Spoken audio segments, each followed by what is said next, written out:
నమస్కారం. సిరి ఎంటర్టైన్మెంట్ ఛానల్కి స్వాగతం. యోగాభిసారిక పరిణయం ఎపిసోడ్ 13. స్టోరీలోకి వెళ్ళే ముందు చిన్న రిక్వెస్ట్. ఈ స్టోరీ కనుక మీకు నచ్చితే తప్పకుండా లైక్ చేయండి, షేర్ చేయండి, సబ్స్క్రైబ్ చేసి నన్ను ఎంకరేజ్ చేయండి. మీ అమూల్యమైన అభిప్రాయాన్ని కమెంట్ చేసి చెప్పండి. ఇంకా ఆలస్యం చేయకుండా స్టోరీలోకి వెళ్ళిపోదాం. యోగేష్ చాలా స్పీడ్గా బైక్ డ్రైవ్ చేస్తున్నాడు. తను చూస్తోంది కలో నిజమో అర్థం కాని అయోమయ పరిస్థితుల్లో ఉన్నాడు. సిటీలోకి రాగానే ఒక షాప్ దగ్గర ఆపి వాటర్ బాటిల్ తీసుకుని గడగడ మంచినీళ్ళు తాగాడు. యోగి, నాకు కూడా మంచినీళ్ళు కావాలి. భయ్యా, ఇంకొక వాటర్ బాటిల్ ఇవ్వు అంటూ మరొక వాటర్ బాటిల్ తీసుకుని అభి చేతికి అందించాడు యోగేష్. ముగ్గురు మంచినీళ్ళు తాగి మళ్ళీ బయలుదేరారు. విద్య, మా ఇంటికి వెళ్దాం, వస్తారా? మీ ఇంటికి ఎందుకు యోగి? కొంచెం మీ ఇద్దరితో మాట్లాడాలి నేను. మీ ఇంట్లో కూడా మాట్లాడచ్చు, కానీ ఆంటీ అడిగే క్వశ్చన్స్కి ఆన్సర్ చెప్పే అంత ఓపిక నాకు లేదు. అవును యోగి, నాకు కూడా మన చుట్టూ ఏం జరుగుతుందో అర్థం కావట్లేదు. సరే పద వెళ్దాం అంది విద్య. అక్క, ఇప్పటికే చాలా లేట్ అయ్యింది. అమ్మ మన కోసం కంగారు పడుతూ ఉంటుంది. ఇంటికి వెళ్ళాలి కదా అంది అభి. మరేమీ పర్వాలేదు, నేను అమ్మకి కాల్ చేసి ఇన్ఫర్మేషన్ ఇస్తాను, నువ్వు నోరు మూసుకుని ఉండు అంటూ ఫోన్ తీసుకుని స్వప్నకి కాల్ చేసింది విద్య. వెంటనే కాల్ లిఫ్ట్ చేసింది స్వప్న. ఏంటే ఇంకా ఇంటికి రాలేదు? ఎక్స్ట్రా క్లాసులు ఏమైనా ఉన్నాయా? టైం 9 అవుతుంది. చెల్లి కూడా ఇంటికి రాలేదు. ఇద్దరు ఎక్కడ ఉన్నారు? అది నీతోనే ఉందా, లేకపోతే ఎక్కడికైనా వెళ్ళిందా? ఇప్పుడే కాలేజ్కి బయలుదేరదామని అనుకుంటున్నాను కంగారు పడుతూ మాట్లాడుతోంది స్వప్న. అమ్మా, అభి నాతోనే ఉంది. మేమిద్దరం ఇంటికి రావడానికి కొంచెం టైం పడుతుంది. మా ఫ్రెండ్ ఇంటికి వెళ్ళొస్తాను. విద్య, కాల్ చేసి ఒక్క మాట చెప్పాలి కదా. ఇప్పటి వరకు ఎంత కంగారు పడ్డానో తెలుసా? నీకు చాలాసార్లు కాల్ చేశాను, లిఫ్ట్ చేయవేమిటి? మీ కాలేజ్కి కాల్ చేసి అడిగితే వెళ్ళిపోయారు అని చెప్తున్నారు. సారీ అమ్మా, సారీ. నీకు ఇన్ఫర్మేషన్ ఇద్దామని అనుకున్నాను, కానీ నా ఫోన్ స్విచ్ ఆఫ్ అయిపోయింది. సరే కానీ ఇంతకీ ఈ టైంలో ఫ్రెండ్ ఇంటికి ఎందుకు? పబ్కి ఏమైనా ప్లాన్ చేస్తున్నారా? అబ్బా అమ్మా, అలా ఏమీ లేదు. స్టడీస్లో నాకు డౌట్స్ ఉన్నాయి, క్లియర్ చేసుకుని వచ్చేస్తాను. మరి మీ చెల్లిని ఎందుకు తీసుకువెళ్ళావు? అమ్మా, ఒకరికి ఒకరం తోడుగా ఉంటాం కదా, నైట్ టైం. సరే, త్వరగా వచ్చేయండి. ఓకే అమ్మా, బాయ్. బాయ్ విద్య. బాబోయ్, నువ్వు చెప్పింది నిజమే యోగి.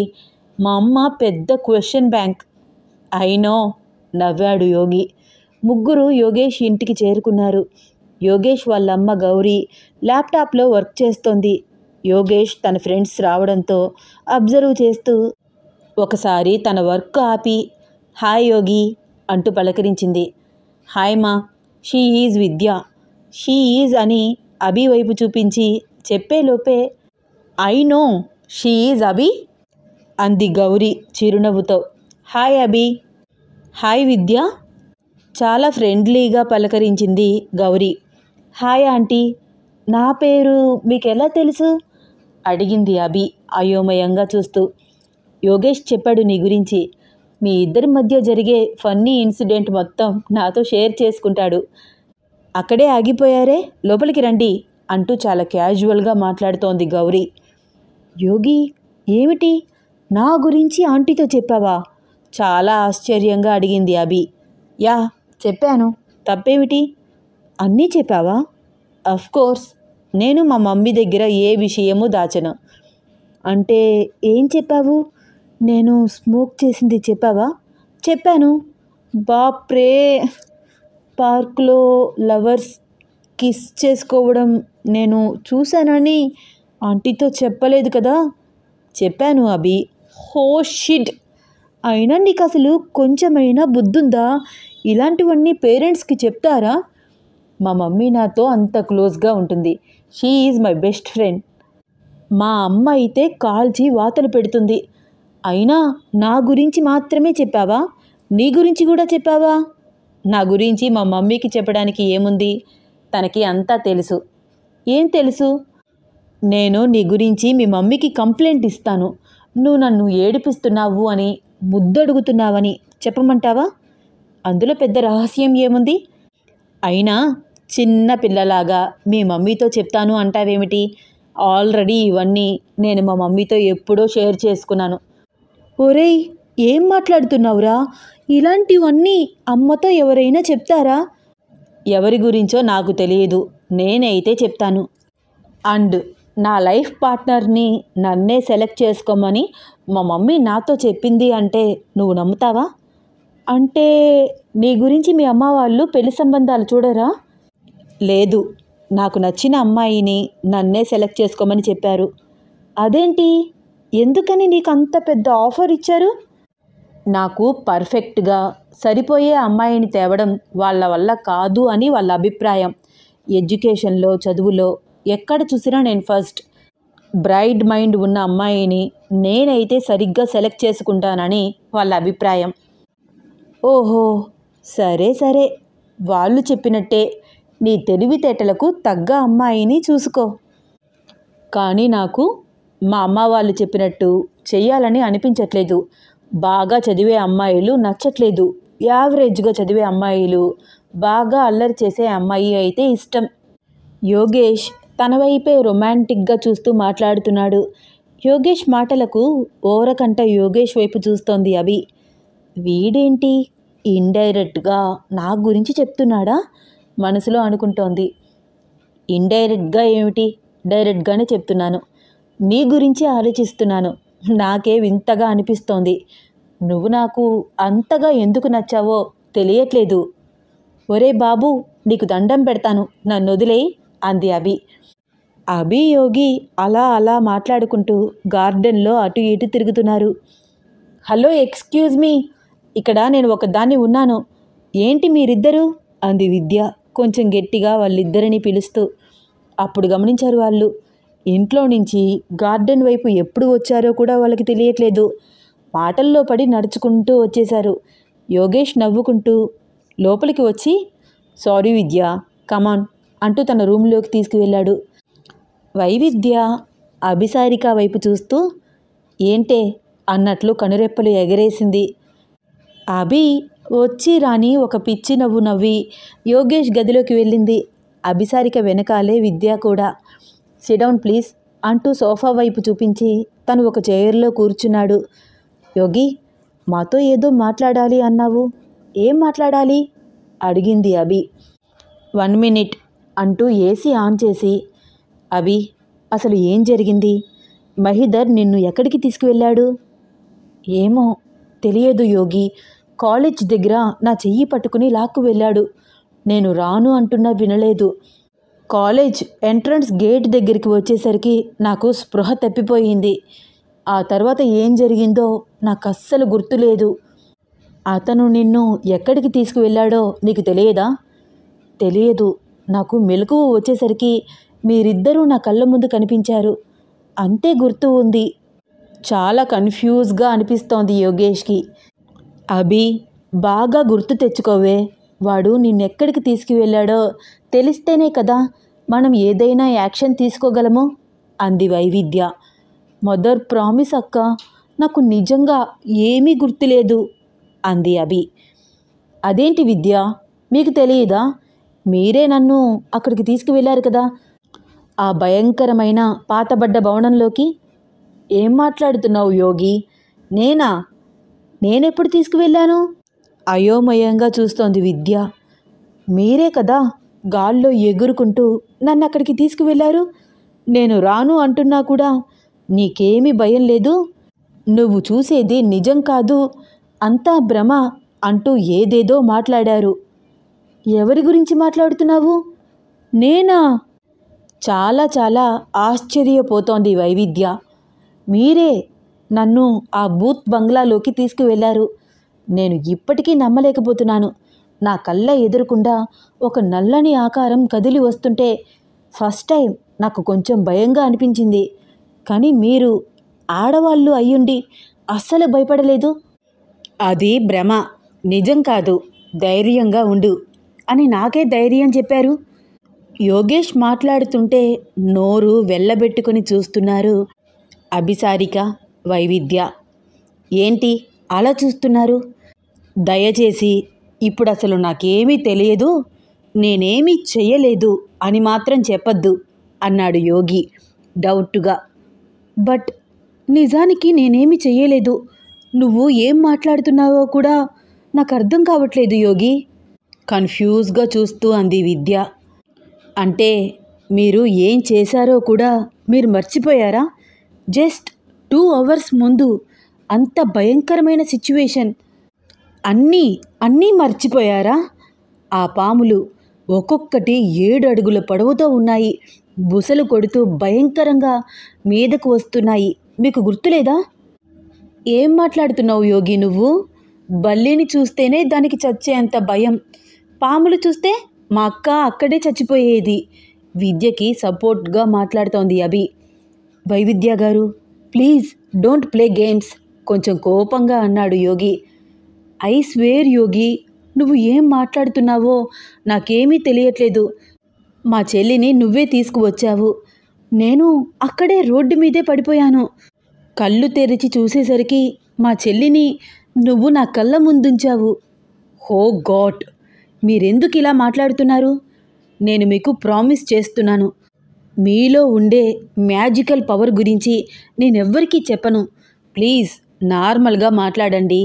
అక్కడ మనం చూసాం కదా, అన్నింటికంటే ఆశ్చర్యకరమైన విషయం, మీ చెల్లి అక్కడ ఒక భయంకరమైన రూపంలో కురూపిలాగా ఒళ్ళంతా జిగట పదార్థంతో జుట్టు మొత్తం జడలు కట్టేసి చూడడానికి జాంబీలాగా ఉన్న ఆకారం. యోగేష్ వర్ణించి మాట్లాడుతుంటే తనని తాను అలా ఊహించుకుని గట్టిగా కళ్ళు మూసుకుని అరుస్తోంది అభి. అభి, వాట్ హ్యాపెండ్? కుదిపాడు యోగి. యోగి, నువ్వు మాట్లాడుతుంటే నాకు భయం వేస్తోంది, ఎందుకిలా హర్రర్ స్టోరీస్ చెప్పి భయపెడుతున్నావు? నేను స్టోరీ చెప్పట్లేదు, ఇదంతా రియల్గా జరిగింది. ఓ మై గాడ్, గుర్తు తెచ్చుకుంటేనే నాకు గూస్ బంప్స్ వస్తున్నాయి. మీరు మర్చిపోయారా? అంటే నేనక్కడ భయంకర రూపంలో ఉంటే నువ్వు భయపడకుండా నన్ను సేవ్ చేసి తీసుకొచ్చావా? ఎగ్జాక్ట్లీ అదే జరిగింది. నేను నిన్ను ఆ పొజిషన్లో టచ్ చేయడానికి కూడా ఆలోచిస్తుంటే విద్య అదంతా నిజం కాదు అని నాకు ధైర్యం చెప్పింది. చాలు చాలు, ఇంక నువ్వు చెప్పిన స్టోరీస్ చాలు, ఇంకా నేను వినలేను అంది అభి. హో గాడ్, నేను నిజం చెప్తున్నాను, బిలీవ్ మీ, సీరియస్గా అన్నాడు యోగి. యోగి, ఎనీవే ఇంక చాలు ఆపేసే. ఏదేమైనా ఈరోజు నువ్వు మా ఫ్యామిలీకి చాలా పెద్ద హెల్ప్ చేశావు, మా చెల్లిని మాకు సేఫ్గా అప్పచెప్పావు, నీకు చాలా చాలా థ్యాంక్స్. ప్లీజ్ మమ్మల్ని కొంచెం ఇంటి దగ్గర డ్రాప్ చేయవా? యోగేష్ చెప్పేది అంతా పక్కన పెట్టేసి చాలా నార్మల్గా మాట్లాడింది విద్య. సో మీరిద్దరూ నన్ను నమ్మట్లేదు, మీ ఇద్దరికీ నన్ను చూస్తే పిచ్చివాడిలాగా కనిపిస్తున్నానా? విద్య, అభిసారిక ఇద్దరూ సైలెంట్గా కూర్చున్నారు, ఏమీ మాట్లాడట్లేదు. సరే వదిలేయండి, వాట్ నెక్స్ట్? మహి విషయం ఏం చేస్తారు? పోలీస్ కంప్లైంట్ ఇద్దాము, దొంగ సచ్చినోడు నన్నే కిడ్నాప్ చేస్తాడా అంది అభి. నో, వద్దు, ఇప్పటికి జరిగింది చాలు. వాడు అసలే సైకో, కాలేజీలో మొదలైన గొడవ ఫ్యామిలీ దాకా రాకూడదు, ఈసారికి వదిలేద్దాం యోగి అంది విద్య. ఏం మాట్లాడుతున్నారండి? ఇప్పుడు అభి మీ కళ్ళ ముందు క్షేమంగా ఉంది కాబట్టి మీరు ఇలా మాట్లాడుతున్నారు, లేకపోతే? అవునక్క, వాడి మీద యాక్షన్ తీసుకోవాలి, కాలేజీలో అంతమంది చూశారు, వెళ్ళి అడిగితే ఒక్కరైనా మనకి హెల్ప్ చేస్తారు, తప్పకుండా సాక్ష్యం చెప్తారు. సరే రేపు ఆలోచిద్దాము. యోగి, ఇప్పటికే బాగా లేట్ అయింది, మమ్మల్ని కొంచెం ఇంటి దగ్గర డ్రాప్ చేయవా? ఓకే పదండి. యోగేష్ కార్ కీస్ తీసుకున్నాడు. ముగ్గురు కలిసి కారులో అభి వాళ్ళ ఇంటికి వెళ్తున్నారు. కారులో ఒక్కటే నిశ్శబ్దం. వైవిద్య, అభి ఇద్దరు యోగేష్ వైపు విచిత్రంగా చూస్తున్నారు. వాళ్ళ చూపులను అబ్జర్వ్ చేస్తూ, ఏంటి వీళ్ళిద్దరూ నా వైపు ఇలా చూస్తున్నారు? చేసిందంతా వాళ్ళే చేసి ఏమీ గుర్తులేదు అంటున్నారు. పైగా నా మాటలు విని నన్ను ఒక పిచ్చివాడిలాగా చూస్తున్నారు అనుకుంటూ సైలెంట్గా డ్రైవ్ చేస్తున్నాడు యోగి. అభిని, విద్యాని ఇంటి దగ్గర డ్రాప్ చేశాడు. బాయ్ యోగి, గుడ్ నైట్ అంటూ విద్య ముందుగా లోపలికి వెళ్ళిపోయింది. బాయ్ యోగి, చాలా థ్యాంక్స్ అని అభిసారిక చిరునవ్వు నవ్వి వెళ్తుంటే, అభి పిలిచాడు యోగేష్. ఏంటి? నిజంగా నీకేమీ గుర్తులేదా? ఆ ప్లేస్కి ఎలా వెళ్ళావో కొంచెం కూడా గుర్తులేదా? అబ్బా, ఎన్నిసార్లు చెప్పాలి యోగి, నాకు ఏమీ గుర్తులేదు. అయినా నువ్వే కదా నన్ను అక్కడి నుంచి తీసుకువచ్చింది. నీకు గుర్తులేదా నువ్వు వెళ్ళిన దారి? నాకంటే స్పృహ లేదు, నీకు స్పృహ ఉంది కదా అంది అభి. అభి మాటలతో ఆలోచనలో పడ్డాడు యోగేష్. సరే యోగి, నేను వెళ్తాను, గుడ్ నైట్ అంటూ అభి లోపలికి వెళ్ళిపోయింది. అభి అన్న మాటలు నిజం. నేను వెళ్ళిన ప్లేస్ నాకు గుర్తు లేకపోవడం ఏమిటి? ఇప్పుడు ఒకసారి వెళ్ళి చూస్తే అనుకుంటూ కార్ అటుగా డ్రైవ్ చేస్తున్నాడు. మహిదర్ తన మంత్ర దిగ్బంధంలో నుంచి అభి తప్పించుకోవడంతో తన అనుమానం నిజమని నిర్ధారించుకున్నాడు. తన మంత్ర దిగ్బంధంలో నుంచి తప్పించుకుంది అంటే తను మామూలు అమ్మాయి కాదు. తనలో ఏదో శక్తి ఉంది. ఆ శక్తిని నా వశం చేసుకోవాలి. అలాంటి స్త్రీతో సంభోగిస్తే తన శక్తి నాది అవుతుంది. నా శక్తి అనంతమవుతుంది. కానీ ఎలా? నా మంత్రశక్తిని సైతం విచ్ఛిన్నం చేయగలిగే శక్తి తనలో ఉంది. ఎలా? తనని ఎలా వశపరుచుకోవాలి? నిజంగా తనకి అంత శక్తి ఉంటే నా శ్వాసకి తను ఎలా స్పృహ తప్పింది? తనలో ఉన్న అతీత శక్తి ఆ క్షణం ఏమయ్యింది? అసలు తానే ఇక్కడ నుంచి తప్పించుకుందా, లేకపోతే ఎవరైనా తనకి సహాయం చేశారా? నా మంత్రశక్తితో నిర్బంధంలో ఉన్న ఈ ప్రదేశానికి సామాన్యులు ఎవ్వరూ రావడం సాధ్యం కాదు. ఒకవేళ తనకి మరొకరు ఎవరైనా సహాయం చేసి ఉంటే వాళ్ళు సామాన్యులు అయి ఉండరు. ఎవరు వాళ్ళు? ఎవరు అనుకుంటూ తన దివ్య దృష్టితో చూస్తున్నాడు మహిదర్. చిమ్మ చీకటిలో యోగేష్ తనలో తానే మాట్లాడుకుంటూ అడవిలోకి రావడం, ఆ బంగ్లాలోకి ప్రవేశించడం, దుష్టశక్తులకు సైతం భయపడకుండా అడుగులు వేయడం, విషసర్పాలకు సైతం జడవకుండా ముందుకు వెళ్ళడం, పిశాచి రూపంలో ఉన్న అభిసారికాని గుర్తించడం, తనని ఎత్తుకు తీసుకువెళ్ళడం అంతా దివ్య దృష్టిలో కనిపిస్తోంది మహిదర్కి. పట్టరాని కోపంతో ఊగిపోతూ, అయితే నన్ను ఎదిరించే శక్తి నీకు ఉందా? నాకన్నా గొప్ప శక్తి నీలో ఉందా? అభిసారిక నా దిగ్బంధంలో ఉంది అని నువ్వు తెలుసుకుని తనని రక్షించి తీసుకువెళ్ళావా? అయితే ఆ అభిలో ఎటువంటి శక్తి లేదా? మహిదర్ కళ్ళు తెరిచాడు. అతని కళ్ళు ఎర్రటి గోళాల్లాగా నిప్పులు కక్కుతున్నాయి. అతని దృష్టి పడ్డ పచ్చని చెట్టు బగ్గున మాడిపోతోంది. ఉంది, ఆ పిల్లలో కూడా ఏదో శక్తి ఉంది. లేకపోతే నా చూపు పడ్డ మొదటి రోజే నా పక్కలోకి రావాలి కదా అది.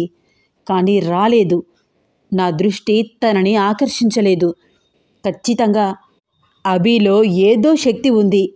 ఆ శక్తికి తోడు ఈ యోగేష్. ఇద్దరు ఒకరికి ఒకరై ఒకరిని ఒకరు రక్షించుకుంటున్నారు. యోగి చస్తే అభి నా పరం కాకుండా ఎలా ఉంటుందో చూస్తాను అనుకుంటూ భయంకరంగా నవ్వుతున్నాడు. అతని నవ్వుకి ఆ ప్రదేశం అంతా రీసౌండ్ వస్తోంది. పక్షులు ఎగిరిపోతున్నాయి. నిశ్శబ్దంగా ఉన్న ఆ ప్రదేశంలో ఆ సౌండ్ భయంకరంగా వినిపిస్తోంది. యోగేష్ కార్ డ్రైవ్ చేసుకుంటూ, వైవిధ్య మార్నింగ్ ఇక్కడి నుంచే కదా నన్ను ఈ అడవిలోకి తీసుకువెళ్ళింది అనుకుంటూ తన ఫోన్లో టార్చ్ లైట్ ఆన్ చేసుకుని అటుగా వెళ్తున్నాడు. టైం మిడ్నైట్ 12 అవుతోంది. కీచురాళ్ళు భయంకరంగా అరుస్తున్నాయి. చెట్లు విపరీతమైన గాలికి వంగి లేస్తున్నాయి. ఎంత ముందుకు వెళ్ళినా ఏమీ కనిపించట్లేదు. నేను వెళ్తున్న దారి సరైనదా కాదా ఎలా తెలుస్తుంది? రోడ్డుకి చాలా దూరంగా వచ్చేశాను.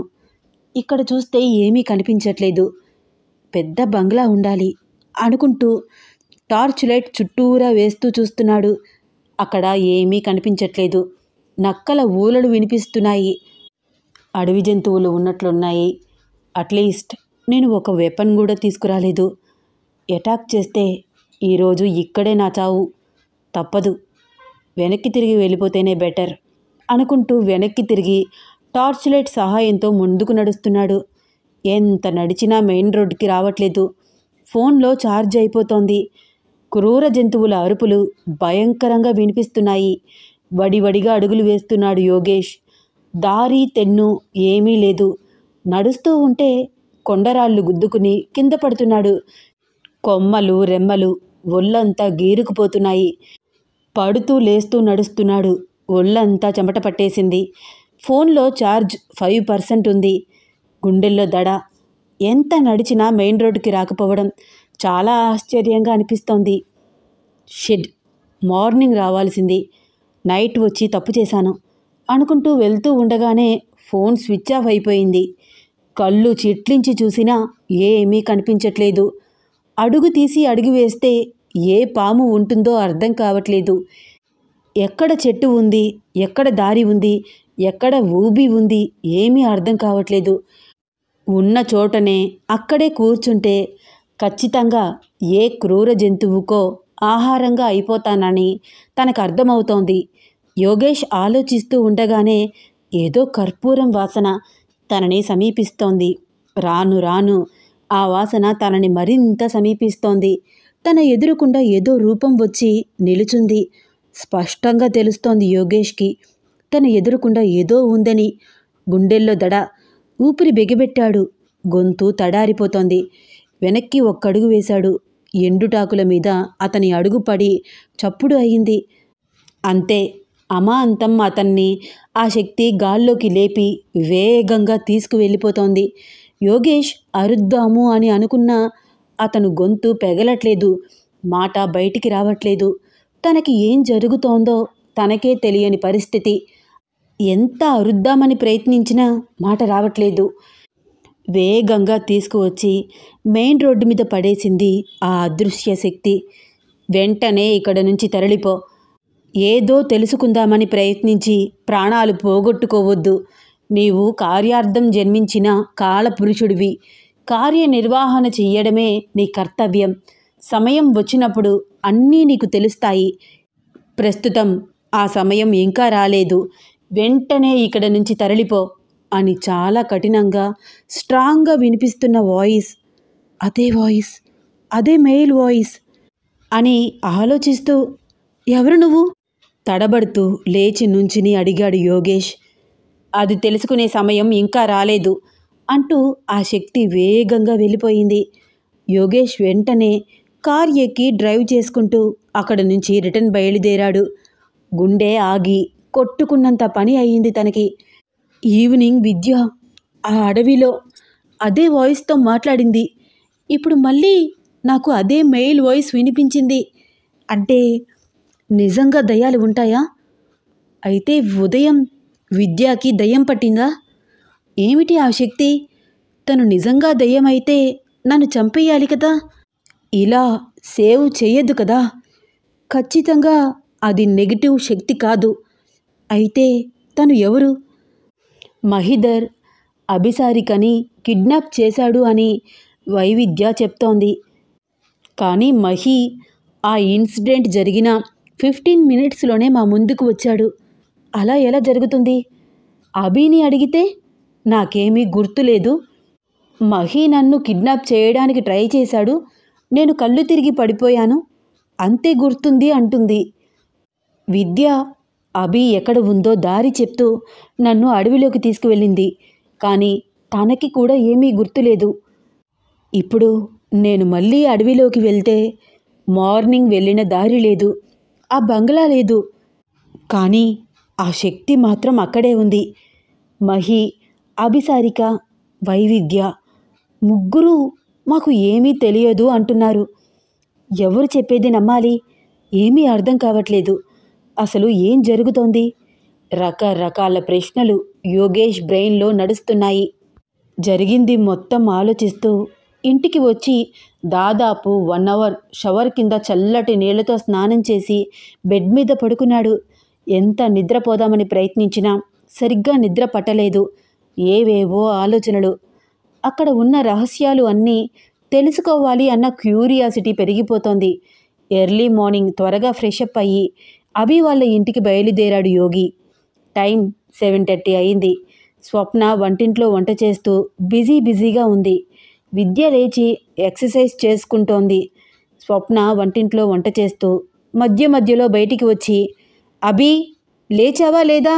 కాలేజ్కి టైం అవుతోంది అని అరుస్తోంది. కాలింగ్ బెల్ అదే పనిగా మోగుతూ ఉండడంతో విద్య వెళ్ళి తలుపు తీసింది. హాయ్ విద్య. యోగి, నువ్వేంటి ఇంత ఎర్లీ మార్నింగ్?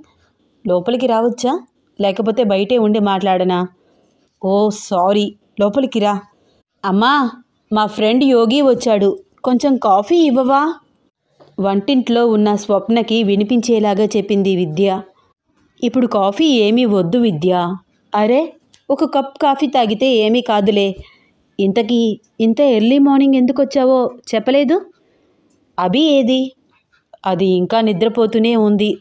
వాళ్ళిద్దరూ మాట్లాడుకుంటూ ఉండగానే స్వప్న కాఫీ తీసుకువచ్చి, హౌ ఆర్ యూ యోగి, బాగున్నావా అడిగింది. ఐఎమ్ ఫైన్ ఆంటీ నవ్వుతూ కాఫీ అందుకున్నాడు యోగి. ఇంత ఎర్లీ మార్నింగ్ వచ్చావేమిటి? ఈ వీక్లీ సబ్మిట్ చేయవలసిన వర్క్ గురించి విద్యతో మాట్లాడాలి. ఓ అవునా, చదువు మీద ఎంత శ్రద్ధ బాబు నీకు. మా చిన్నదానికి చెప్పలేక చచ్చిపోతున్నాను. నిద్ర లేవదు, చదవదు, మాట వినదు. ఏది చేయొద్దు అంటే అదే చేస్తుంది. దాని కోతి చేష్టలు ఎప్పుడు తగ్గుతాయో ఏమో. టైం 8 అవుతున్నా ఇంకా నిద్ర లేవలేదు అని మాట్లాడుకుంటూ అభి రూమ్లోకి వెళ్ళింది స్వప్న, తనని నిద్రలేపడానికి. స్వప్న పక్కకు వెళ్ళగానే, యోగి, మా అమ్మతో ఎందుకు అలా చెప్పావు? ఈ వీక్ మనం సబ్మిట్ చేయవలసిన వర్క్ ఏముంది అడిగింది విద్య. విద్య, నేను నీతో మాట్లాడడానికి వచ్చాను. ఆంటీతో చెప్తే 100 ప్రశ్నలు అడుగుతారు. నాకే ఆన్సర్ తెలియనప్పుడు నేను ఆంటీతో ఏం చెప్తాను? అందుకనే అలా అన్నాను. ఇట్స్ ఓకే, నాతో ఏం మాట్లాడాలి? అలా గార్డెన్లోకి వెళ్ళి మాట్లాడుకుందామా? ఇక్కడ ఉంటే ఆంటీకి మన మాటలు వినిపిస్తాయి కదా. ష్యూర్ అంటూ ఇద్దరు గార్డెన్లో నడుస్తూ మాట్లాడుకుంటున్నారు. అభి చిన్నప్పుడు చాలా విచిత్రంగా ప్రవర్తించేదని ఆంటీ మా ప్రొఫెసర్తో జరిగిన ఫస్ట్ మీట్లో చెప్పారు. It's all true? అవును యోగి, నమ్మలేనట్టు అనిపిస్తున్నా కూడా అవన్నీ నిజాలు. తను చాలా షార్ప్గా ఉండేది. అసలు క్లాసులకు సరిగ్గా అటెండ్ అయ్యేది కూడా కాదు. బట్ ఎగ్జామ్ రిజల్ట్లో తానే టాపర్గా నిలిచేది. క్లాసులకు అటెండ్ అవ్వకుండా, చదవకుండా అలా ఎలా మార్కులు వచ్చేవో నాకు అస్సలు అర్థమయ్యేది కాదు. మేము మాట్లాడుకున్న మాటలన్నీ దానికి వినిపించేవి. రేపు ఈ ప్రమాదం జరుగుతుంది అని ముందుగానే చెప్పేసేది. ఎగ్జాక్ట్లీ అదే జరిగేది. తను చెప్పింది చెప్పినట్లు. విద్య, బాగా గుర్తు చేసుకుని చెప్పు. తను అదృశ్య శక్తులతో మాట్లాడేదా? యోగి, నీకు నేను చెప్తే నువ్వు అస్సలు నమ్మవు. పైగా నాకు పిచ్చేమో అనుకుంటావు అంది విద్య. ప్లీజ్ విద్య, ఏది దాచకుండా చెప్పు. ఇప్పుడు నా చుట్టూ జరిగే విషయాలు కూడా నమ్మేటట్టు ఏమీ లేవు అన్నాడు యోగి. ఇమేజినేషన్ చేసుకో యోగి. యోగేష్ కింద పడి ఉన్న ఒక కర్ర తీసుకుని ముందుకొస్తున్న ఆ నల్లని ఆకారాన్ని గమనిస్తూ ఒక్కసారిగా కర్రని ఆ ఆకారం పైకి విసిరాడు. వెంటనే అది మాయమైపోయింది. ఏమైపోయిందో అర్థం కాలేదు యోగేష్కి. చుట్టూ చూశాడు. ఎక్కడా ఏమీ కనిపించట్లేదు. చిమ్మ చీకటి. వైవిధ్య వెనకాలే మళ్ళీ అడుగులు వేస్తున్నాడు. ఒక గది ముందు ఆగి గది తలుపులు బలంగా తోసుకుని ముందుకు వెళ్ళింది విద్య. విద్య వెనకాలే వెళ్ళాడు యోగేష్. గది నిండా ఉన్న బూజు చేతులతో తీసుకుంటూ లోపలికి వెళ్తున్నాడు. నేల మీద అనేక విషసర్పాలు అటూ ఇటూ తిరుగుతున్నాయి. విద్య, ఇక్కడ చాలా పాములు ఉన్నాయి. నీకేమైనా పిచ్చి పట్టిందా? ఇంక నేను వెళ్ళిపోతున్నాను. ఇవి కాటేస్తే ఇక్కడే చస్తాము సీరియస్గా అంటున్నాడు యోగి. నన్ను నమ్ము, బయటకు వెళ్ళే మార్గము నీకు తెలియదు. నువ్వు ఎంత వెతికినా నీకు కనిపించదు. నువ్వు నాతోనే రావాలి. అప్పుడే ప్రాణాలతో బయటికి వెళ్తావు. ఏం మాట్లాడుతున్నావు నువ్వు అంటూ వెనక్కి తిరిగి చూశాడు. అక్కడ తను వచ్చిన దారి కనిపించలేదు. ఏం చేయాలో అర్థం కావట్లేదు. అదేంటి, మనం ఇటువైపే కదా వచ్చాము? చూడు, నీకు కనిపిస్తున్నది ఏదీ నిజం కాదు. ధైర్యంగా ముందుకు అడుగు వెయ్యి. అవి నిన్ను ఏమీ చెయ్యవు. భయపడితే వాటి కోరలకు బలైపోతావు. ధైర్యంగా ముందుకు అడుగు వేస్తే అవి పూలమాలలుగా మారి నీ కాళ్ళ దగ్గర చేరతాయి అని విద్య మాట్లాడడం విని ఇంకా తనకి వేరే దారి లేక తను చెప్పినట్టే ధైర్యంగా ముందుకు అడుగు వేశాడు. నిజంగానే ఆ పాములన్నీ పూలమాలలుగా మారడం చూసి అది కల్లో నిజమో భ్రమో ఏమీ అర్థం కావట్లేదు యోగేష్కి. లోపల అంతా చిమ్మ చీకటి. ఒక కుర్చీలో కురూపిగా ఉన్న ఒక ఆకారం కనిపిస్తోంది. తనని చూస్తేనే చాలా చాలా భయంకరంగా ఉంది. జుట్టంతా జడలు జడలు కట్టేసి నేలకి తాకుతూ ఉన్నాయి.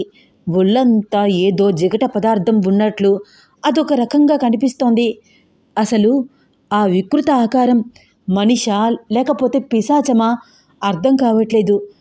యోగి, ఆమెను ఎత్తుకో అంది విద్య. ఏం మాట్లాడుతున్నావు విద్య?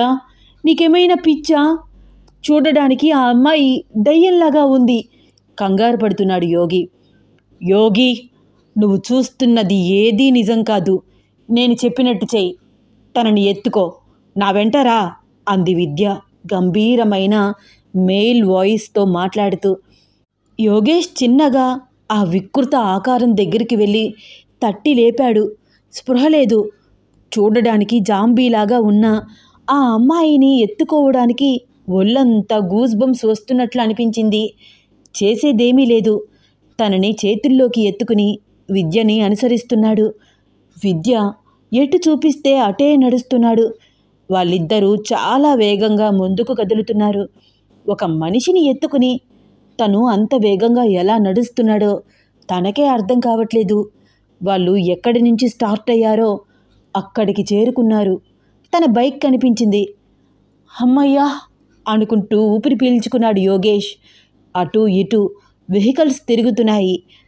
వైవిధ్య యోగేష్ చేతుల్లో ఉన్న ఆకారం వైపు చూస్తూ ప్రేమగా తలపై స్పృశిస్తూ, నీకు ఆపద కలిగిన తక్షణమే నీ ముందుకి వస్తాను అని చెప్పాను కదా అమ్మడు. వచ్చాను. నా కర్తవ్యాన్ని నిర్విఘ్నంగా పూర్తి చేశాను. ఇంకా సెలవు అంటూ ఉన్నట్లుండి మెయిన్ రోడ్డు మీదే పడిపోయింది. యోగేష్కి ఏం చేయాలో అర్థం కాలేదు. తన చేతుల్లో ఉన్న అమ్మాయిని కింద పడుకోపెట్టి తన బైక్ ఫ్రంట్ పౌచ్లో ఉన్న వాటర్ బాటిల్ తీసుకువచ్చాడు. కాసిన్ని నీళ్లు తీసుకువచ్చి విద్య మొహం మీద చల్లాడు. చిన్నగా కళ్ళు తెరిచింది విద్య. యోగి, మనం ఎక్కడ ఉన్నాము? మా చెల్లిని కాపాడాలి. త్వరగా వెళ్దాం పదా. ఏయ్ విద్య, ఏం మాట్లాడుతున్నావో నీకైనా అర్థమవుతుందా? నువ్వే కదా అడవుల్లోకి తీసుకుపోయావు నన్ను, దయ్యంలాగా గాల్లోకి ఎగురుకుంటూ. నేనా? ఏం మాట్లాడుతున్నావు యోగి? విద్య, చాలు నీ మ్యాజిక్ షో. ఇప్పటికైనా ఆపుతావా? ముందు ఈ అమ్మాయిని ఏం చేయాలో చెప్పు. నాకు చాలా కంగారుగా ఉంది. ఎవరి గురించి మాట్లాడుతున్నావు యోగి? నువ్వే కదా జాంబీలాగా ఉన్న ఆ అమ్మాయిని ఎత్తుకు తీసుకురమ్మన్నావు. నేనెప్పుడు చెప్పాను? విద్య చాలా ఆశ్చర్యంగా మాట్లాడుతోంది. నువ్వు చెప్తేనే తనని తీసుకువచ్చాను. అసలు నువ్వేం మాట్లాడుతున్నావో నీకైనా అర్థమవుతుందా? నేనేంటి, ఎవరో అమ్మాయిని ఎత్తుకు తీసుకురమ్మనడం ఏంటి? నాకేమీ అర్థం కావట్లేదు యోగి అంటూ వైవిధ్య తన ప్యాంటు పాకెట్లో ఉన్న ఫోన్ తీసి టార్చ్ లైట్ ఆన్ చేసింది. ఆశ్చర్యం, ఆ అమ్మాయి జుట్టు చాలా సాఫ్ట్గా కనిపిస్తోంది ఇప్పుడు. చిరిగిపోయిన బట్టలతో ఒళ్ళంతా జిగట పదార్థంతో ఉన్న ఆ అమ్మాయి ఇప్పుడు చాలా చక్కగా చుడిదార్లో కనిపిస్తోంది. మొహం మీద పడి ఉన్న జుట్టు వెనక్కి అంటూ చూసింది విద్య. అభి నువ్వా? అభి లే అభి అంటూ తడుతూ ఏడుస్తోంది విద్య. తన కళ్ళని తానే నమ్మలేకపోతున్నాడు యోగి. తను తీసుకువచ్చింది అభినా? ఏం జరుగుతోంది అసలు? అభికి అస్సలు స్పృహ లేదు. యోగేష్ వాటర్ తీసుకువచ్చి అభి మొహం మీద చల్లాడు. అయినా స్పృహ రాకపోవడంతో కాళ్ళు చేతులు వైవిధ్య యోగేష్ రుద్దడంతో కాస్త శరీరంలో వేడి పుట్టి చిన్నగా కళ్ళు తెరిచింది అభి. ఆ, నన్నేం చెయ్యకు, వదిలేసే, నీకు దండం పెడతాను, ప్లీజ్ నన్నేం చెయ్యకు, నీకేం కావాలి అని కళ్ళు మూసుకుని కలవరిస్తోంది. అభి భయపడకు అంటూ బుగ్గల మీద అటూ ఇటూ తడుతూ లేపాడు యోగేష్. కళ్ళు తెరిచి యోగేష్ని చూసి ఉలిక్కిపడి లేచి చుట్టూరా చూసింది. చిమ్మ చీకటి. పక్కనే ఉన్న విద్య వైపు చూస్తూ అక్క అక్క అంటూ పట్టుకుని ఏడ్చేసింది అభి. వాడు వచ్చేస్తాడు. వణికిపోతోంది అభి. భయపడకు అభి, భయపడకు, పద వెళ్దాం. అభి, విద్య, యోగేష్ ముగ్గురు బైక్ మీద అడ్జస్ట్ అయి కూర్చుని బయలుదేరారు. అసలు యోగేష్కి ఏం జరుగుతుందో ఏమీ అర్థం కావట్లేదు. తన కళ్ళతో చూసింది తానే నమ్మలేకపోతున్నాడు. అదంతా ఏదో గ్రాఫిక్ లాగా అనిపిస్తోంది. విద్య ఒక మగవాడి గొంతులో మాట్లాడడం ఏమిటి? తనని ఎక్కడికి తీసుకువెళ్ళింది? అసలు ఆ ప్రదేశం ఏమిటి? అంత భయంకరమైన ప్రదేశంలో అభిసారిక ఉండడం ఏమిటి? అభి రూపం అక్కడ అంత భయంకరంగా ఎందుకు కనిపించింది? విద్యకి ఎలా తెలుసు మేము చూస్తున్నది అంతా నిజం కాదు అని? అసలు ఇదంతా ఏమిటి? మేము అడవిలోకి వెళ్ళే ముందు ఉన్నట్లుండి విద్య చుట్టూ అంతా వెలుగు, అలా గాల్లోకి అమాంతం లేచి నడుచుకుంటూ వెళ్ళిపోయింది. అడవి నుంచి బయటికి వచ్చాక ఆ వెలుగు ఏమైపోయింది? యోగేష్ బ్రెయిన్లో 100 ప్రశ్నలు కదులుతున్నాయి. ఈ స్టోరీలో నెక్స్ట్ ఏమవుతుందో తెలుసుకోవాలని ఉందా? అయితే వచ్చే ఎపిసోడ్ కోసం వెయిట్ చేస్తూ ఉండండి. ఈ స్టోరీ కనుక మీకు నచ్చితే తప్పకుండా లైక్ చేయండి, షేర్ చేయండి, సబ్స్క్రైబ్ చేసి నన్ను ఎంకరేజ్ చేయండి. మీ అమూల్యమైన అభిప్రాయాన్ని నాకు తెలియజేయండి. ధన్యవాదాలు.